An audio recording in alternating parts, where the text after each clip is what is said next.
Hey guys, today we're going to walk through the Daewangam Park. The story behind this park is connected to a dragon. That's why at the entrance you can spot a huge dragon. But before I tell you the legend of this park, let's start our walk. You can choose between two paths, either through the cherry blossom alley or through the pine forest. We picked the pine forest, and I would also recommend to you because the path is more interesting. You can still enjoy the cherry blossoms when you will go back. Don't worry. So now let me shortly tell you the story of this place. In the 7th century, there were 3 Korean kingdoms.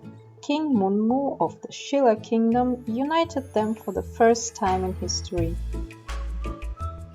After his death, he wished to be buried next to the sea, where he can become a dragon and protect the whole kingdom.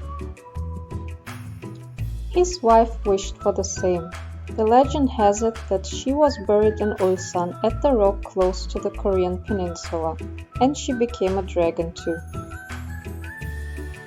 This rock is called Daewangam, the rock of the great king, which you can reach over a bridge nowadays. But first of all, you have to get there. Meanwhile, you can enjoy some nice views of Ulsan. In many places you can find benches and viewing decks to sit and relax. By the way, if you are wondering what this dark spot in the water is, it is probably a seaweed farm. You can find many of them in the south. After managing some stairs and reaching the rocky path, we finally arrived at the cliffs. From here you will have an amazing view to the East Sea. The rocks, the pines and the sea create an amazing scenery.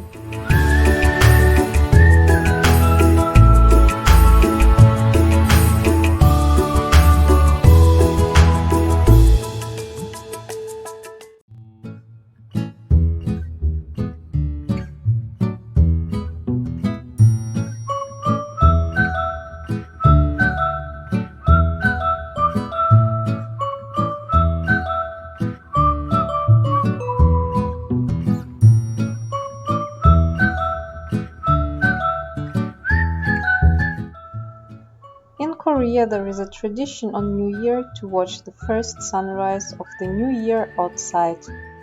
And since this is one of many spots which are very much in the east of Korea, many people come to this park during the dawn to watch the sun rising the first time in the new year. Down the coast, we spotted a fish market. Usually the people here are selling freshly caught fish and other seafood. You can even sit there and enjoy the food immediately on the spot. And then we finally spotted the Daewangam, the rock of the great king. There is a small bridge connecting it with the peninsula.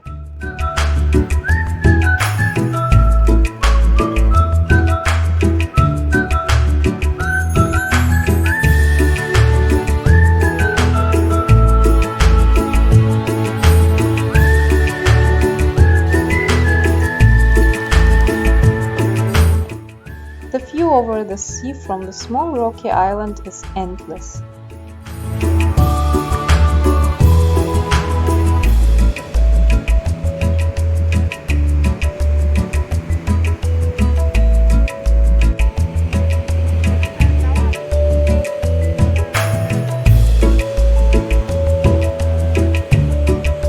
You can see a glimpse of Ulsan on the left, or better to say, the Hyundai heavy industry complex. After all, Ulsan is famous for being an industry city, especially ships and cars are built here and shipped to other places in the world. After a while we are heading back. Now we are taking another route. From the Daewangam you see a lighthouse back in the park, and that's where we are going now. On the way there you can even see a real whale jaw. Unfortunately, Ulsan was one of the places where in the past whaling was taking place. Finally we reached the 24-meter high lighthouse. This lighthouse is quite new and was built in the form of a candle in 1987. Here you can even measure how healthy you are. Well, I would rather say how thin you are. I nearly made it through the last one. But the actual star on this hill is this cute lighthouse named Ulgi. It is just 6 meters high, but already over 100 years old. It is one of Korean's cultural heritages.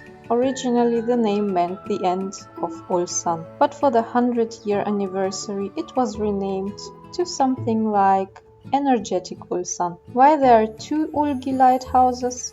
The explanation is easy. The trees around the place grew so high that the small lighthouse was not visible anymore from the sea, so there had to be built a higher one. There are many more things to see and stories to explore in this park. For example, you can visit a maze or even camp here. But we decided to go back through the cherry blossom alley and enjoy a cold drink at the entrance after the long tour. I hope you enjoyed this walk with us and learned something new. Would you like to visit the Daewangam Park? What do you think of the dragon legend? Are there other interesting spots to visit in Ulsan? Write your thoughts and recommendations in the comments, and don't forget to leave a like. See you next time. Bye!